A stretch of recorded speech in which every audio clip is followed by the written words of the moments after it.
이렇게 예배하는 것 얼마 멀지 않아 다 같이 모일 날이고 올 줄로 믿습니다. 그때까지 하나님 앞에서 자신의 모습을 잘 지켜나갈 수 있기를 부탁을 드립니다. 전 세계적으로 이런 팬데믹으로 이 시대는 기준과 중심을 상실한 시대가 되어가고 있습니다.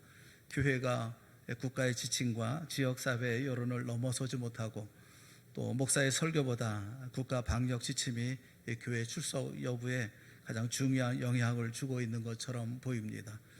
코로나19라고 하는 것은 비단 교회만 아니라 세상에서도 기준과 중심을 사라지게 만들고 있습니다.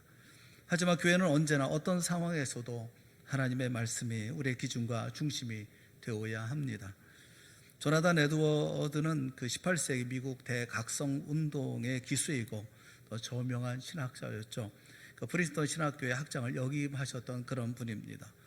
그런 사람들 가운데 예수님을 가장 많이 닮은 사람으로 인정받을 만큼 거룩한 삶을 사셨던 분이었습니다. 그것은 그가 어느 해 신년을 맞이하면서 자신의 인생을 위한 5가지 결심을 했기 때문에 그렇습니다. 그 5가지 결심이란 첫째, 목숨이 붙어있는 동안 전력을 다하여 하나님의 뜻을 위해 살겠다. 둘째, 다른 사람을 깎아내리거나 비난하는 말과 행동은 하지 않겠다. 셋째, 어떤 말이나 행동도 안갚음이나 복수심으로는 절대 하지 않겠다. 넷째, 걱정거리나 수치로 남을 일은 결코 하지 않겠다. 다섯째, 나의 모든 시간을 창조적이며 건설적으로 쓰고 허비하지 않겠다라는 것이었습니다. 그때부터 그는 이 결심을 지켰을 뿐만 아니라 평생 실천에 옮겼고 하나님의 위대한 역사를 펼쳐나간 위인이 되었습니다. 2021년 세 번째 주일입니다. 한 해를 시작하면서 여러분은 어떤 결심으로 시작을 하셨습니까? 2021년에 이루어지기 원하는 소원은 또 무엇입니까? 독일의 문호 괴테는 첫 단추를 잘못 끼우면 마지막 단추는 끼울 수가 없다, 그런 말을 했습니다. 2021년을 시작하는 첫 단추를 여러분은 잘 꿰고 계십니까? 오늘 우리가 읽은 본문 말씀은 예수님이 가지고 계셨던 평생의 소원을 우리에게 알려주십니다. 예수님은 자신의 생애 최고의 목표를 하나님을 영화롭게 하는 데 두고 사셨고 또 그 일을 위해서 돌아가셨습니다. 이 시간 예수님을 통해서 다시 한번 기준과 중심을 상실한 이 시대에 이것이 얼마나 중요한 것인가를 배울 수 있는 이런 시간이 되어질 수 있기를 바랍니다. 예수님은 십자가의 길을 떠나시면서 염려와 불안에 떨고 있는 제자들을 위로하시고 격려하시기 위해서 요한복음 13장부터 16장까지 매우 긴 설교를 하셨습니다. 그 내용을 보면 제자들의 발을 씻겨 주시면서 자신의 사랑을 표현해 주셨고 또 천국의 영광을 이야기하면서 위로하시는가 하면 성령이 너에게 임하시면 놀라운 일이 일어난다. 내가 한 것보다 더 큰 일을 너희가 할 것이다 라고 말씀하시면서 격려해 주셨습니다. 또 무엇인지 구하라. 그러면 내 이름으로 하나님이 반드시 주실 것이다 라고 말씀하시면서 기도의 영광을 알려주셨죠. 뿐만 아니라 포도나무와 가지처럼 예수님과 제자들의 관계는 아무도 끊을 수 없다는 것을 다짐하신 후에 너희가 비록 세상에서는 환난을 당할 수 있다. 그러나 담대하라. 내가 세상을 이겼노라 라고 위로하시면서 이 말씀을 마치셨습니다. 그리고 나서 예수님은 눈을 들어 하늘을 우러러보시면서 기도하시기 시작하셨습니다. 17장, 요한복음 17장 전체가 예수님의 기도를 담고 있는데 처음에는 자기 자신을 위해서 기도하셨고 그 다음은 제자들을 위해서 기도하셨고 마지막으로는 장차 지상에 나타날 교회와 성도들을 위해서 기도하셨습니다. 주님의 기도는 자신을 위해서 그리고 동시에 제자들과 교회를 위해서 하셨던 기도였죠. 십자가의 죽음을 목전에 두시고 드린 기도이기 때문에 이 기도에는 몇 가지 별명과 또 찬사가 따라다닙니다. 요한복음의 지성소라는 별명이 있는가 하면 대제사장의 기도라는 별명도 있습니다. 벵겔이라고 하는 위대한 신약 주석학자는 모든 성경 가운데 가장 쉬운 말로 된 기도이지만 가장 심오한 의미를 가진 기도다라고 말하기도 했습니다. 예수님의 기도를 우리가 들여다 보려고 하는 겁니다. 여기 예수님의 소원과 결심을 우리가 볼 수가 있기 때문에 그렇습니다. 예수님의 소원이 무엇입니까? 1절 말씀을 우리 한번 같이 보셨으면 좋겠습니다. 읽었지만 우리가 1절 말씀을 다 같이 함께 보겠습니다. 예수께서 이 말씀을 하시고 눈을 뜨고 하늘을 우러러 이르시되 아버지여 때가 이르러 싸우니 아들을 영화롭게 하사 아들로 아버지를 영화롭게 하게 하옵소서라고 기도하십니다. 주님의 긴 기도의 첫 마디의 기도였습니다. 여기 때가 이르러 싸우니라는 말은 이제 십자가의 죽음을 맞을 시간이 임박했다라는 뜻입니다. 그래서 이 기도는 어떤 면에서는 예수님이 마지막으로 드리는 소원이라고 할 수가 있습니다. 주님이 마지막 드린 기도이니 전부 다 중요할 것이지만 다 모두가 중요한 그런 기도의 내용이지만 그 가운데에도 제일 먼저 구하신 기도는 다른 어떤 기도보다도 예수님의 마음을 사로잡고 있었던 어떤 소원일 것입니다. 형 집행일을 맞아서 형장으로 끌려가 죽음을 목전에 둔 사형수에게 그러지 않습니까? 마지막으로 하실 말씀이 있으면 하십시오 라고 하지 않습니까? 짧은 몇 분 또 몇 마디의 말로 담아야 되는 마지막 소원이 있다고 한다면 무슨 말을 해야 할까요? 평소에 자신이 마음에 늘 품고 있었던 어떤 소원이나 또 목숨이 끊어져도 포기할 수 없는 어떤 소원을 말하지 않겠습니까? 예수님도 그렇죠. 십자가의 죽음을 앞두고 하나님 앞에 기도하면서 가장 먼저 입술을 떼어서 말씀드린 기도가 예수님의 마음속에 늘 품고 있었던 가장 큰 소원이 아니었겠습니까? 그 내용이 어떤 것이냐 하면 아버지를 영화롭게 하게 하옵소서라는 기도였다라는 것입니다. 쉬운 말로 얘기하면 하나님께 영광을 돌리게 하옵소서라는 소원이죠. 여기 영화롭게 하다라는 말은 독사조라는 말인데 성경에 많이 나오는 말이지만 그 의미를 파악하는 것은 쉽지가 않습니다. 간단하게 말한다면 하나님께 영광을 돌린다라는 말은 하나님이 어떤 분인가를 드러내고 하나님께 합당한 경배와 찬양을 돌리는 모든 행동, 이것이 바로 하나님께 영광을 돌리는 것이다 라고 할 수가 있어요. 이를테면 하나님은 사랑이다 라고 말씀하지 않습니까? 그렇다면 우리가 어떻게 하나님의 사랑을 드러낼 수가 있을까? 또 하나님의 사랑을 높이 드러내고 찬양하고 그리고 경배하게 하는 것, 이것이 영광을 돌리는 것이죠. 또 하나님이 선한 뜻을 가지고 계시지 않습니까? 어떤 상황, 어떤 자리라도 하나님의 가지고 계신 뜻은 선한 뜻이죠. 하나님께 영광을 돌린다고 하는 것은 우리가 그 하나님의 선한 뜻을 밝히 드러내고 하나님의 찬양을 받으시도록 하면 그것이 바로 하나님께 영광을 돌리는 일이 된다라는 것입니다. 예수님은 세상에 계실 때 오직 하나님을 영화롭게 하기 위해서 사셨고 십자가의 죽음을 목전에 두었을 이때에도 하나님을 영화롭게 하는 것, 아버지를 영화롭게 하는 것, 이것만이 예수님의 가장 큰 소원이다 이렇게 말씀하고 계시는 것입니다.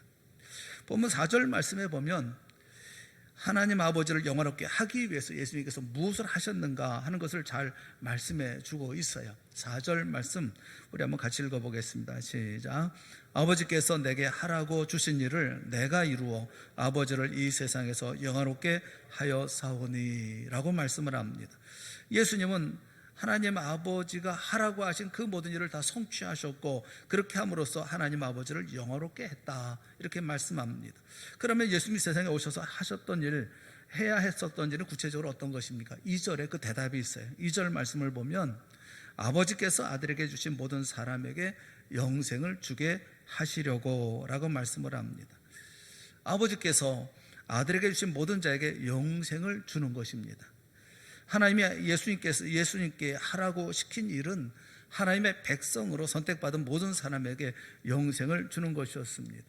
요한복음 3장 16절과 17절에 있는 말씀을 잘 알고 있는 말씀이지만 우리 한번 다시 한번 이렇게 되짚어서 한번 생각을 해보면서 읽어봤으면 좋겠습니다. 다 같이 보겠습니다.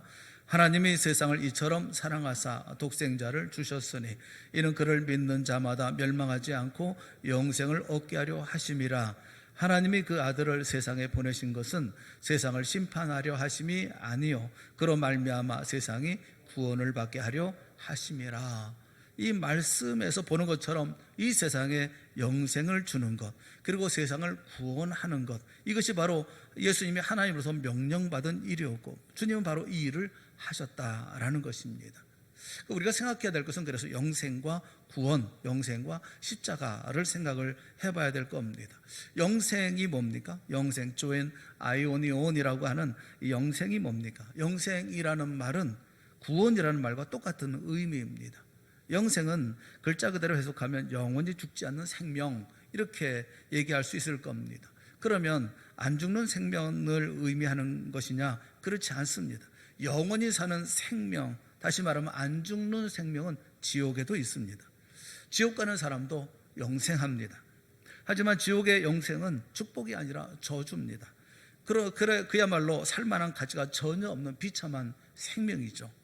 하나님이 예수님을 통해서 우리에게 허락하신 영생은 물론 영원히 산다는 뜻이 있습니다. 그러나 더 중요한 것은 그 생명이 가지고 있는 질입니다. 어떤 질을 가진 생명인가, 얼마나 살만한 가치가 있는 영생인가, 그것이 중요한 거죠. 그렇다면 무엇이 최상의 질을 가진 생명입니까? 그것은 바로 하나님 자신의 생명입니다. 하나님이 누리고 있는 생명이야말로 최상의 질을 가진 생명입니다. 거기에 참된 영혼이 있습니다. 거기에 참된 기쁨이 있죠. 거기에 만족이 있습니다. 거기에 영원한 찬양이 있습니다. 그리고 영원한 사랑이 있습니다. 살만한 가치가 있는 생명을 영원토록 누리는 것, 이것이 바로 하나님이 우리에게 선물로 주시는 영생입니다. 우리 예수님은 이 영생을 이 세상에 주시는 일을 책임지고 오셔서 3년 동안 그 일을 위해서 힘을 다하시고 정성을 다 쏟으셨습니다. 영생 얻는 방법 어떤 겁니까? 3절에 말씀하고 있어요. 영생에 대해서 다시 말씀하고 계십니다. 3절 말씀 우리 한번 다 같이 읽어보겠습니다. 시작. 영생은 곧 유일하신 참 하나님과 그가 보내신 자 예수 그리스도를 아는 것입니다. 오늘 우리 가운데 자신이 영생을 얻었다고 말하기 어려운 분이 계십니까? 영생을 얻는 방법은 다른 데 있지 않습니다. 유일하신 하나님을 아는 것, 그것이 바로 영생입니다. 하나님만이 참 신이십니다. 그 나머지는 인간이 만들어내는 거짓 신일 뿐입니다. 그러므로 유일하시고 참되신 이 하나님을 아는 것, 그것이 바로 영생입니다. 그런데 하나님이 계시다는 것을 막연히 안다는 것, 하나님을 안다고 얘기할 수가 있을까요? 여기 안다라고 얘기하는 기노스코라는 말은 부부가 서로를 아는 것처럼 안다는 겁니다. 그래서 여기 안다라는 말은 믿는다라는 말과 같은 의미입니다. 성경에서 안다고 하는 것은 믿는다는 겁니다. 머리로 인지하는 그런 정도의 지식을 의미하는 것은 아닙니다. 그런데 우리가 하나님을 무슨 재주로 부부처럼 알 수가 있습니까? 우리에게 하나님을 알 수 있는 오직 한 가지 길이 있습니다. 그 길이 바로 예수 그리스도를 아는 것이라고 가르쳐주고 계시는 겁니다. 하나님은 자기를 아는 길을 우리에게 보여주셨는데 그것은 다름이 아닌 하나님이 보내신 자 예수 그리스도를 아는 것을 통해서 하나님을 알게 하셨습니다. 사람의 몸을 입고 세상에 오신 예수님을 아는 것이 그 참되고 유일하신 하나님을 아는 겁니다. 우리가 주님을 알 때, 예수 그리스도를 알 때 하나님을 알게 되고, 우리가 예수 그리스도를 믿을 때 하나님을 믿게 되는 겁니다. 그때 영생을 얻게 되는 거죠. 하나님은 이렇게 영생, 자신의 생명을 예수 그리스도께 맡기신 겁니다. 요한일서 5장 11절과 12절 말씀을 여러분 한번 같이 보았으면 좋겠어요. 요한일서 5장 11절과 12절 같이 보겠습니다. 또 증거는 이것이니 하나님이 우리에게 영생을 주신 것과 이 생명이 그의 아들 안에 있는 그것이니라. 아들이 있는 자에게는 생명이 있고 하나님의 아들이 없는 자에게는 생명이 없느니라. 하나님의 아들이 있는 자, 곧 아들을 알고 믿는 자에게는 영생이 있습니다. 그러나 하나님의 아들이 없는 자에게는 영생이 없습니다. 그래서 예수님을 믿으라는 것입니다. 예수님이 3년 동안 세상에 계시면서 각 촌과 각 성을 두루 다니시면서 쉬지 않고 복음을 전하신 이유가 무엇입니까? 병든 자에게 손을 얹고 기도하신 이유가 뭡니까? 예수님을 통해서만 영생을 얻을 수 있기 때문에 그렇습니다. 예수님을 통해서 모든 사람이 참되고 유일하신 하나님을 아는 복을 누릴 수 있기 때문에 그렇습니다. 주님은 다니시면서 가르치시고 전파하시고 치료하셨습니다. 주님이 이렇게 선언하셨죠. 요한복음 5장 25절 말씀해 보면 진실로 진실로 너에게 이르노니 죽은 자들이 하나님의 아들의 음성을 들을 때가 오나니 곧 이때라. 듣는 자는 살아나리라 말씀합니다. 들으십시오. 예수님의 말씀을 들으십시오. 예수님의 이름을 들으십시오. 듣는 순간 살아나는 겁니다. 주님은 세상을 향해서 나를 보라. 나를 보면 하나님이 어떤 분인지 알 것이다 라고 말씀하신 이유가 여기에 있습니다. 그리고 주님이 하실 일이 또 한 가지 남아있는데 그것이 바로 우리의 구원을 위한 십자가의 죽음이었습니다. 십자가를 지시는 것이죠. 십자가가 뭡니까? 대속의 죽음입니다. 대속의 죽음이란 무엇입니까? 우리가 예수 믿고 신앙생활을 한다면 적어도 대속이라는 말의 의미를 알아야 합니다. 죄값을 대신 지불하는 것이 대속의 의미입니다. 십자가는 우리의 죄값을 대신 지불하신 죽음입니다. 여러분, 나를 살리기 위해서 하나님의 아들이신 그 예수 그리스도 주님이, 하나님이신 예수님이 자기 생명으로 우리의 죄값을 지불하셨다는 사실을 믿습니까? 믿어야 합니다. 하나님의 아들이 희생되고 내가 살았습니다. 그래서 나의 생명은 함부로 다룰 생명이 아닌 겁니다. 되는 대로 살다가 죽어버리면 끝나는 그런 생명이 아닙니다. 돈이 몇 푼 없다고 해서 그 가치가 급격히 떨어지는 그런 생명이 아닙니다. 실직했다고 해서 갑자기 살 가치나 의미를 잃어버린 그런 생명이 아니라는 겁니다. 하나님의 아들이 십자가에서 자기 생명을 대신 지불하시고 사신, 너무나도 고귀하신 하나님의 아들의 생명을 주시고 사신 그 생명이기 때문에 우리의 생명을 함부로 대해서는 안 된다라는 겁니다. 십자가의 죽음은 화목 제물입니다. 하나님과 우리 사이에 원수된 것을 다 해결하시고 우리를 하나님의 아들 되게 하신 것이 바로 십자가의 죽음입니다. 십자가는 그러므로 우리의 죄가 하나님 앞에 얼마나 저주스러운가 하는 것을 보여주는 심판의 클라이막스이고, 그리고 십자가는 하나님이 우리를 얼마나 사랑하시는가를 보여준 아가페의 극치입니다. 이것이 바로 십자가입니다. 주님은 바로 이 십자가의 죽음을 눈앞에 두고 계셨습니다. 이 십자가의 죽음을 죽을 때 비로소 하나님이 자기에게 명령하신 모든 일을 완수하는 것입니다. 따라서 주님이 그 마음속에 있는 소원대로 하나님을 영화롭게 하기를 원하신다고 한다면 십자가의 죽음은 피할 수가 없는 겁니다. 십자가의 죽음은 하나님 아버지를 영화롭게 하는 것이기 때문에 예수님은 자기 십자가를 놓고 영광이라고 말씀하고 계시는 겁니다. 십자가가 너무나 고통스럽고 무서웠고 두려운 것이긴 하지만 하나님 아버지를 영화롭게 하는 것이기에 그것은 나에게 오히려 영광이다라고 말씀합니다. 1절 말씀을 다시 한번 보십시오. 하늘을 우러러 이르시되 아버지여 때가 이르러 싸우니 아들을 영화롭게 하사 아들로 아버지를 영화롭게 하게 하옵소서라고 말씀합니다. 하나님 아버지를 영화롭게 하기 위해서는 아들이 먼저 영화롭게 되어줘야 합니다. 아들이 영화롭게 된다고 하는 것은 바로 십자가의 죽음을 가리켜서 말씀합니다. 아버지여 십자가의 죽음을 죽게 하옵소서, 십자가의 죽음을 감당하게 하옵소서, 그렇게 함으로 아버지를 영화롭게 하기를 원합니다 라는 것이 1절의 본문의 말씀의 의미입니다. 요한복음 12장 23절 말씀에 보면 예수께서 대답하여 이르시되 인자가 영광을 얻을 때가 왔도다 그렇게 말씀하십니다. 예수님이 자신의 십자가의 죽음을 놓고 자기의 영광이라고 말씀하고 계십니다. 주님이 비록 이와 같이 두렵고 고통스러운 죽음이지만 주님 앞에서는 이것이 힘들고 어렵고 두려운 고통스러운 죽음이지만 하나님을 영화롭게 하는 일이기 때문에 그 십자가를 가리켜서 자기의 영광이라고 말씀하시고 그렇게 보시는 것입니다. 이렇게 생각하니까 주님의 밑바닥에는 기쁨이 있는 것이죠. 13절 말씀을 보시면 지금 내가 아버지께로 가오니 내가 세상에서 이 말을 하옵는 것은 그들로 내 기쁨을 그들 안에 충만히 가지게 하려 함이니이다 라고 말씀합니다. 내 기쁨, 십자가를 앞두고 예수님의 마음속에는 기쁨이 있었다라고 말씀합니다. 요한복음 15장 11절에도 내 기쁨이라는 말이 나옵니다. 여러분, 이상하고 신비스럽지 않습니까? 어떻게 십자가의 죽음을 앞에 놓고 예수의 마음에 기쁨이 있다는 말입니까? 그러나 이 기쁨은 자기의 십자가를 자기의 영광으로 보는 데서 나오는 기쁨이라는 말입니다. 내가 십자가에 죽어도 우리 아버지가 영광을 받을 수 있다고 한다면 이것은 나의 기쁨이고 이것은 나의 영광이다 라고 하시는 말씀입니다. 이런 마음으로 십자가를 보니까 마음속에 기쁨이 있는 것입니다. 여러분, 우리는 어떠한 소원을 가져야 합니까? 우리도 예수님처럼 하나님 아버지를 영화롭게 하는 것을 최고의 소원으로 알아야 합니다. 하나님이 우리에게 맡기신 일을 예수님처럼 최선을 다해서 순종해야 합니다. 하나님이 우리에게 맡기신 일이 무엇입니까? 요한복음 17장 18절에 있는 말씀을 우리 한번 다 같이 읽어보겠습니다. 시작.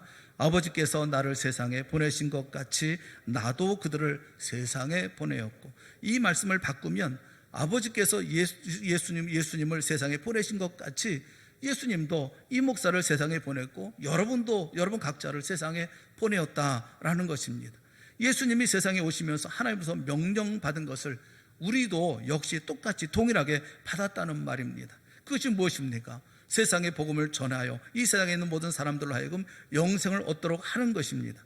우리 모두는 바로 이 일을 위해서 세상에 보냄받은 사람들이라는 것입니다. 그래서 우리는 나의 직업을 가지고 예수님을 증거해야 합니다. 내 가정을 통해서 하나님의 이름을 높여야 합니다. 나의 자녀들이 자라서 장차 하나님의 거룩한 뜻을 이 땅에 펴게 해야 합니다. 내가 열심히 돈 벌어서 쌓아놓은 것으로 하나님의 기뻐하시는 일을 위해서 쓰이게 되어져야 합니다. 이처럼 우리의 모든 것이 세상을 구원하실 여호와 하나님의 뜻을 이루어드리는 일에 쓰임받게 함으로 우리 하나님 아버지를 영화롭게 하는데 우리 생의 구심점을 두어야 합니다. 세상에 영생을 얻도록 하는 모든 일들 가운데 쓰임을 받아야 합니다. 고린도서 10장 31절 말씀에 보면 그런즉 너희가 먹든지 마시든지 무엇을 하든지 다 하나님의 영광을 위하여 하라 라고 말씀합니다. 하나님의 영광을 위하여 어떻게 먹어야 합니까? 어떻게 마셔야 합니까? 주님, 내 옆에 굶주리는 사람이 있습니다. 내가 조금 덜 먹고 그들을 도울 수 있다고 한다면, 그래서 그들이 예수님의 이름을 부를 수 있다고 한다면 주여 내 것을 나누기를 원합니다. 이런 심정을 가지고 먹는 겁니다. 하나님의 영광을 위하는 것입니다. 마실 때도 마찬가지입니다. 나만 먹고 즐기고 배를 두들기면서 내 영광을 위해서 사는 것은 절대로 하나님의 영광을 위하는 것이 아닙니다. 우리 스스로에게 질문해 보십시오. 나는 하나님을 영화롭게 하는 사람인가 하는 것을 스스로 질문해 보십시오. 많은 분들이 하나님의 영광을 위해 살지 않습니다. 자신의 영광을 위해 살고 자신의 명예를 위해 살지 하나님의 영광을 위해 살지 않습니다. 여러분이 그렇게 가정을 위하는 이유가 뭡니까? 그렇게 자녀를 잘 키우려고 애쓰는 이유가 뭡니까? 그렇게 억척스럽게 돈을 버시는 이유가 뭡니까? 회사에서 승진하고 또 인정받으려는 이유가 뭡니까? 그렇게 건강이 좋다고 한다면 무엇이든지 하려고 하는 이유가 뭡니까? 만약 하나님을 영화롭게 하고자 하는 예수님의 소원이 담겨져 있지 않다고 한다면 다 헛된 것일 뿐입니다. 헛되고 헛된 곳에 매달려 아우성을 치다가 헛되게 인생을 낭비할 뿐인 것입니다. 여러분의 수입이 얼마입니까? 그 수입을 가지고 과연 하나님을 영화롭게 하는 삶을 산다고 말할 수 있는 증거는 어떤 겁니까? 여러분 얼마나 많은 시간을 가지고 계십니까? 여러분 얼마나 건강을 가지고 계십니까? 얼마나 선한 일에, 얼마나 하나님의 영광을 드러내는 일에 사용하고 계십니까? 우리가 하나님을 영화롭게 하기 위해서 살면 우리 각자에게 가진 십자가를 보는 눈이 달라지는 겁니다. 하나님의 영광을 위한다고 하는 구심점이 없으면 이 십자가는 불평덩어리일 뿐이고 하루빨리 내 눈앞에서 사라지면 좋겠다고 하는 애물단지에 지나지 않는 것입니다. 자폐아들을 가진 그런 집사님이 계셔요. 그 집사님이 그런 말씀을 하셔요. 평생 그분의 소원은, 그분이 항상 하시는 말씀은 이 아이보다 하루 늦게 죽는 겁니다. 이 아이를 끝까지 돌보기를 원하는 거죠. 그분의 얘기가 이런 얘기를 해요. 하나님께서 내게 이 아들을 주신 것, 그것은 나에게 주신 십자가라는 것이죠. 그 십자가라고 하는 것은 나를 다듬어서 하나님의 영광을 위해 살도록 만들기 위해서 나를 위해 준비된 프로그램이라고 하는 것입니다. 여러분 이것을 깨닫는다고 한다면 그분처럼 우리도 고백할 수 있을 겁니다. 하나님, 내가 아들 때문에 이렇게 고통하는 것, 이것이 없었다고 한다면 아마도 내가 신앙생활 바로 안 했겠지요. 하나님 위해 살겠다는 마음은 안중에도 없이 한참 신나게 인생을 구가하며 살았을 것입니다. 그런데 이 아들이 이렇게 어려움을 당하기 때문에 내가 오히려 하나님 앞에 다듬어져서 주님의 영광을 생각하는 사람이 되었으니 얼마나 감사한지요. 여러분 십자가를 바라보는 눈이 달라지게 되어지는 겁니다. 그럴 때 나에게 있는 십자가가 나의 영광이 되어지는 것이죠. 내 마음에 기쁨이 솟아나는 것입니다. 사도 바울에게도 병이 있었습니다. 아무리 기도해도 그 병은 떠나지 않았습니다. 금식을 하며 매달려도 하나님은 그 병을 고쳐주지 않았습니다. 하지만 마음속에 나중에 하나님께서 응답해 주셨습니다. 네 병은 내 능력이 내 안에 머물게 하는 영광이라는 것이죠. 이 응답을 받고 나서 그는 너무 기뻐합니다. 나는 기뻐하고 또 기뻐하노라. 이 몸에 병이 있으므로 내가 하나님을 더 영원롭게 할 수 있게 되었다면 이 병이야말로 얼마나 자랑스러운 일인가, 하나님께 감사한다 라고 찬송을 했어요. 십자가를 영광으로 보는 눈이 열리기만 하면 병 때문에 불평하던 사람이 오히려 그 병 때문에 기뻐하는 사람으로 바뀌게 되어지는 것입니다. 여러분의 십자가는 무엇입니까? 그 십자가를 다시 해석하십시오.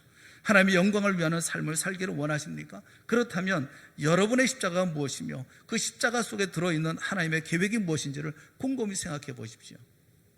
그것이 있었기에 오늘의 내가 있는 것이 아닙니까? 그것 때문에 그래도 주일날 꼬박꼬박 하나님 앞에 예배드리는 겸손한 사람이 된 것이 아닙니까? 그 십자가가 있기 때문에 내가 그래도 진지하게 인생을 어떻게 살아야 할 것인지를 질문하는 사람이 되지 않았습니까? 그렇다면 그 십자가는 나에게 영광인 것입니다. 우리의 인생의 중심이 하나님을 영원롭게 하겠다고 하는 소원에 초점이 맞춰져 있지 않으면 세상의 모든 고난의 십자가는 원망과 불평과 그저 고통이 될 뿐입니다. 하나님을 영원롭게 하는 것이 여러분의 인생의 목적입니까? 최고의 소원입니까? 죽을 때도 아버지를 영화롭게 하옵소서 하고 기도하면서 죽을 사람입니까? 사랑하는 성도 여러분, 우리에게 주어져 있는 기준이 있습니다. 우리의 중심이 있습니다. 예수님은 평생 한 가지 소망을 가지고 사셨습니다. 아버지를 영화롭게 하는 일이었습니다. 그러면 예수 그리스도의 제자 된 우리, 하나님의 아들, 딸 된 우리도 하나님을 영화롭게 하는 일에 우리가 중심을 가지고 기준을 맞춰서 삶을 살아야 되지 않습니까? 여러분이 판단하고 결정하고 계획하는 모든 근거, 그 중심이 무엇입니까? 하나님의 영광입니까? 아니면 자신입니까? 상황 논리로 말할 것이 아니라 어떤 상황이든지 어떤 자리든지 어떤 위치에 있든지 그 가운데 우리가 가져야 할 소원은 역시 똑같이 예수님의 소원과 같이 하나님의 영광을 위한 소원이 되어져야 할 것입니다. 여러분의 직업이 뭡니까? 남자입니까? 여자입니까? 가난합니까? 부합니까? 아무런 상관이 없습니다. 중요한 것은 내 마음의 소원이 어디에 있느냐 하는 것입니다. 예수님처럼 아버지를 영원롭게 하는 것이 하나님의 기쁨이 되는 것이 가장 큰 소원이 된다고 한다면 여러분의 모든 생은 그 소원을 중심으로 펼쳐지고 전개되어질 것입니다. 오늘 이 시간 예배드리는 여러분의 가슴에 이런 기도가 있기를 바랍니다. 아버지요, 아버지의 이름을 영화롭게 하기를 원합니다. 세상 살다가 세상 떠나는 마지막 순간에도 아버지요, 아버지의 이름을 영화롭게 하옵소서, 아버지의 기쁨이 되기를 원합니다 라는 기도가 있기를 바랍니다. 이 소원을 가지고 자녀를 키우십시오. 이 소원을 가지고 직장에서 일하십시오. 이 소원을 가지고 여러분의 물질을 쓰십시오. 여러분의 시간을 쓰시고 여러분의 젊음을 쓰십시오. 인생을 짧습니다. 되는 대로 살다가 끝날 인생이 아닌 것입니다. 예수님은 내 생명을 구원하기 위해서 자신의 생명을 바치셨습니다. 예수님이 생명을 바친 그 고귀한 가치를 가진 나의 생명을 함부로 쓰고 함부로 낭비하다가 하나님 앞에서 얼굴도 들지 못하는 부끄러운 사람이 되지는 마십시오. 아버지를 영원롭게 하는 이것만을 소원으로 삼고 남은 인생을 산다고 한다면 여러분에게 남이 알 수 없는 큰 기쁨이 솟아날 것입니다. 세상 사람들이 모르는 기쁨으로 이 세상의 삶을 살아가게 되어질 것입니다. 사랑하는 여러분, 세상은 변합니다. 코로나의 시대일 수도 있고 그보다 더 어려운 시대일 수도 있고 또 혹은 그것이 다 고쳐지고 다 지나고 난 다음에 평안한 시기가 되어질 수도 있습니다. 그러나 시기와는 상관없이 상황과는 상관없이 우리가 가질 오직 한 가지 소원은 분명하지 않습니까? 우리 모두가 하나님을 영원롭게 하는 이 마음을 가지고 소원을 가지고 그래서 그 가운데 솟아나는 기쁨을 가지고 세상 밝히는 영광스러운 하나님의 자녀가 되어질 수 있기를 바라는 것입니다. 힘을 다해서 믿음의 삶을 사십시오. 또 그리고 기쁘게 삶을 사십시오. 어떤 자리인지 불평하고 원망하지 말고 그리고 핑계하지 말고 남 탓하지 말고 내게 주어진 인생의 길을 힘있게 온 힘을 다해 감당하며 하나님의 영광을 위해 살아가는 우리 동산의 모든 성도들이 다 되어질 수 있기를 주님의 이름으로 축원합니다. 함께 기도하겠습니다. 사랑의 하나님 아버지, 우리에게 은혜를 베풀어 주시옵소서. 이 모든 상황에 모든 시대의 여러 가지 어려움 속에 파묻혀 휩쓸려 들어가는 우리가 되지 않게 하여 주시옵시고 세파를 거슬러 올라가는 생명 있는 이런 물고기처럼 우리가 이 모든 일들 가운데 하나님께서 주신 모든 소명을 감당해 나가는 하나님의 영광을 위하는 삶을 살아가는 우리 동산의 성도들이 되어질 수 있도록 은혜 베풀어 주시옵소서. 빛 되게 하시고 소금 되게 하여 주시옵시고 우리의 마음속에 솟아나오는 기쁨으로 이 땅의 삶을 점령하고 승리하고 기쁨으로 살아가는 우리 동산의 성도들이 되어질 수 있게 하여 주시옵시며 마침내 성도들을 통해서 가정을 통해서 우리 동산교회를 통해서 하나님의 영광, 큰 영광이 드러날 수 있도록 우리의 길도 인도하여 주시옵소서. 예수님의 이름으로 간절히 기도드리옵나이다. 아멘. 우리 다 같이 아래서 일어나